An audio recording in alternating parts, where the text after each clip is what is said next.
Hi, hello. Welcome you all to Vipras Vidya. A warm good afternoon to you all. So നമ്മൾ ഇന്ന് discuss ചെയ്യാനായിട്ട് പോകുന്നത് multiplier എന്ന് പറയുന്ന കോൺസെപ്റ്റ് ആണ്. സോ ഇക്കണോമിക്സിൽ വളരെ വളരെ ഇമ്പോർട്ടൻ്റ് ആയിട്ടുള്ള ഒരു ഏരിയ ആണ് മൾട്ടിപ്ലയർ എന്ന് പറയുന്നത്. സോ നിങ്ങൾക്ക് എല്ലാവർക്കും അറിയാം, ബേസിക്കലി അതിൽ കൺസംഷൻ, ഇൻവെസ്റ്റ്മെന്റ്, ഇൻകം മൾട്ടിപ്ലയർ അതെല്ലാമാണ് നമ്മൾ ഇന്ന് ഡിസ്കസ് ചെയ്യാനായിട്ട് പോകുന്നത്. So let start.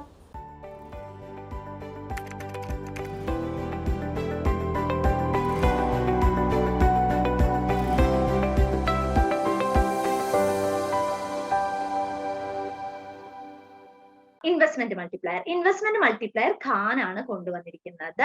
ഇവിടെ ഹോം ഇൻവെസ്റ്റ്മെന്റ്, ഹോം എന്ന് വേണമെന്നില്ല, ഇൻവെസ്റ്റ്മെന്റ് ടു അൺഎംപ്ലോയ്മെന്റ് എന്നുള്ളതാണ് ഉദ്ദേശിക്കുന്നത്. ഇൻവെസ്റ്റ്മെന്റും അൺഎംപ്ലോയ്മെന്റും തമ്മിലുള്ള റിലേഷൻഷിപ്പ് ആണ് എടുക്കുന്നത്.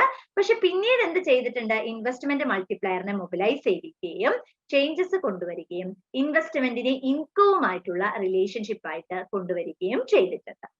ആദ്യമായിട്ട് മൾട്ടിപ്ലയർ എന്ന് പറയുന്ന കോൺസെപ്റ്റ് കൊണ്ടുവന്നത് ആരായിരുന്നു? ഖാൻ ആണ് കൊണ്ടുവന്നത്. ഖാൻ കൊണ്ടുവന്ന കോൺസെപ്റ്റ് ആയിരുന്നു എംപ്ലോയ്മെന്റ് മൾട്ടിപ്ലയർ. എന്നിട്ട് എന്ത് ചെയ്തു, ഈ ഒരു ഇൻവെസ്റ്റ്മെന്റ് അൺഎംപ്ലോയ്മെന്റ് റിലേഷൻ എന്ന് പറയുന്നത് ഖാന് തന്റെ എംപ്ലോയ്മെന്റ് മൾട്ടിപ്ലയറിൽ റെപ്രസെന്റ് ചെയ്തു. എംപ്ലോയ്മെന്റ് മൾട്ടിപ്ലയറിൽ എങ്ങനെയാണ്, അതായത് നമ്മളുടെ എക്കോണമിയില് എംപ്ലോയ്മെന്റും ആ ഒരു പ്രൈമറി ലെവൽ, ആദ്യം നമ്മളുടെ ഒരു 1999 എംപ്ലോയ്മെന്റ് ഫിഗർ ഒരു 100 പേർക്ക് ജോലി കിട്ടിയെന്നാണെങ്കിൽ 2000 ആകുമ്പോൾ അത് 200 ആയാൽ എത്ര ശതമാനം വർധനവ് വന്നു എന്നുള്ള കണക്കാണ് ആക്ച്വലി എന്തിൽ നമ്മൾ രേഖപ്പെടുത്തുന്നത്, എംപ്ലോയ്മെന്റ് മൾട്ടിപ്ലയർ എന്ന് പറയുന്ന കോൺസെപ്റ്റിൽ രേഖപ്പെടുത്തുന്നത്. അടുത്തത് കെയ്നീഷ്യൻ മൾട്ടിപ്ലയർ. കെയ്നീഷ്യൻ മൾട്ടിപ്ലയർ ഇൻവെസ്റ്റ്മെന്റും ഇൻകവും തമ്മിലുള്ള ബന്ധമാണ് ഉദ്ദേശിക്കുന്നത്. ഇൻവെസ്റ്റ്മെന്റ് നടത്തുന്ന സമയത്ത് നമ്മളിപ്പം അസറ്റ്സ്, ബോൺസ്, സെക്യൂരിറ്റീസിലൊക്കെ നമ്മൾ ഇൻവെസ്റ്റ്മെന്റ്സ് നടത്തുമല്ലോ. അപ്പൊ ഇൻവെസ്റ്റ്മെന്റ് നടത്തുന്ന സമയത്ത് എത്രത്തോളം നമ്മളുടെ എക്കണോമിന്റെ ഗ്രോത്തിന് അത് കാരണമാകുന്നുണ്ട് എന്നുള്ളതാണ് ഉദ്ദേശിക്കുന്നത്.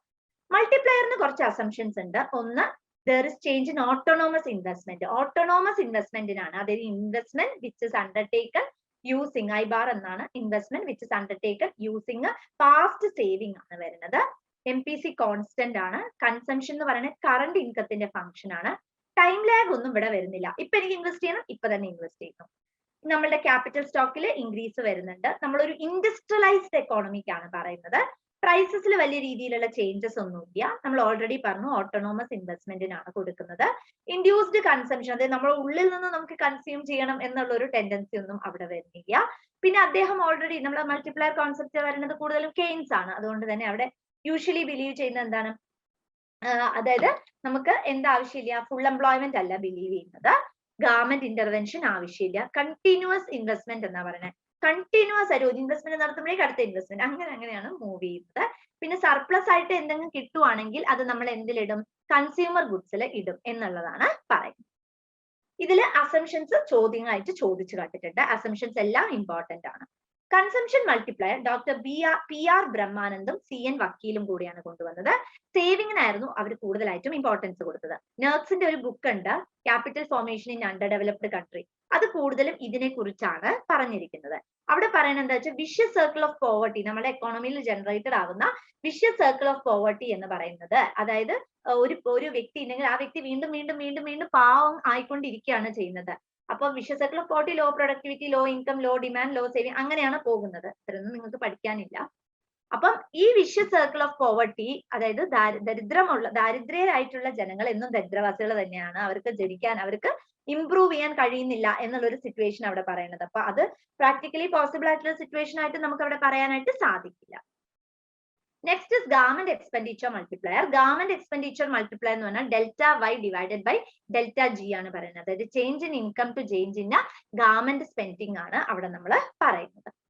Next is balanced multiplier. Balanced budget multiplier എന്ന് പറഞ്ഞിട്ടുണ്ടെങ്കിൽ ഗവൺമെന്റിന്റെ എക്സ്പെൻഡിച്ചറും ഗവൺമെന്റിന്റെ റവന്യൂവും തുല്യമാകുന്ന പോയിന്റിനെയാണ് നമ്മൾ എന്തായിട്ട് പറയുന്നത്, ബാലൻസ്ഡ് ബഡ്ജറ്റ് മൾട്ടിപ്ലയർ എന്ന് പറയുന്നത്. ബാലൻസ്ഡ് ബഡ്ജറ്റ് എന്ന് പറയുന്ന കോൺസെപ്റ്റ് ആദ്യമായിട്ട് കൊണ്ടുവന്നത് ക്ലാസിക്കൽസ് ആയിരുന്നു, ബാലൻസ്ഡ് ബഡ്ജറ്റ്. പക്ഷെ കെയ്ൻസ് പറയുന്നത് എന്താ വെച്ചാൽ ഒരിക്കലും ബാലൻസ്ഡ് ബഡ്ജറ്റ് എന്ന് പറയുന്ന സിറ്റുവേഷൻ നമ്മുടെ എക്കണോമിയിൽ എക്സിസ്റ്റ് ചെയ്യില്ല, അതൊരിക്കലും നമുക്ക് പോസ്റ്റുലേറ്റ് ചെയ്യാൻ പറ്റില്ല എന്നാണ് കെയ്ൻസ് പറയുന്നത്. ഇത് വളരെ ഇമ്പോർട്ടന്റ് ആയിട്ടുള്ള കാര്യമാണ്. ഇത് ഞാൻ ചോദിച്ചു കണ്ടിട്ടുണ്ട്. ബാലൻസ്ഡ് ബഡ്ജറ്റ് മൾട്ടിപ്ലയർ 1 ആകുന്ന സമയത്ത് ടാക്സ് എങ്ങനെയായിരിക്കും, ലംസം ആയിരിക്കും. ലെസ് ദാൻ 1 ആകുമ്പോൾ അഡ്വലോറം, അതായത് വാല്യൂ നോക്കിയിട്ടായിരിക്കും ജനറലി എന്താ ടാക്സ് ചെയ്യുന്നത്. പിന്നെ ടാക്സ് മൾട്ടിപ്ലയർ എന്ന് പറയുന്നത് എപ്പോഴും ഗവൺമെന്റ് എക്സ്പെൻഡിച്ചർ മൾട്ടിപ്ലയറിനെക്കാളും കുറവായിരിക്കണം. ഗവൺമെന്റ് ചെലവാക്കുന്ന പൈസയെക്കാളും എന്തായിരിക്കണം, എപ്പോഴും കുറവായിരിക്കണം എന്നുള്ളതാണ് പറയുന്നത്. പിന്നെ എന്താ വെച്ചിട്ടുണ്ടെങ്കിൽ ഗവൺമെന്റ് എക്സ്പെൻഡിച്ചർ എന്ന് പറയുന്നത് എന്തായിരിക്കണം, it must be more than tax എന്നാണ് പറയുന്നത്. എപ്പോഴും എന്തായിരിക്കണം, എപ്പോഴും ടാക്സ് എമൗണ്ടിനേക്കാളും കൂടുതൽ ആയിരിക്കണം എന്നുള്ളതാണ് ഇവിടെ. ടാക്സ് മൾട്ടിപ്ലയറിനേക്കാളും കൂടുതലായിരിക്കണം എന്നുള്ളതാണ് ഇവിടെ പിന്നെ പറയുന്ന കോൺസെപ്റ്റ്.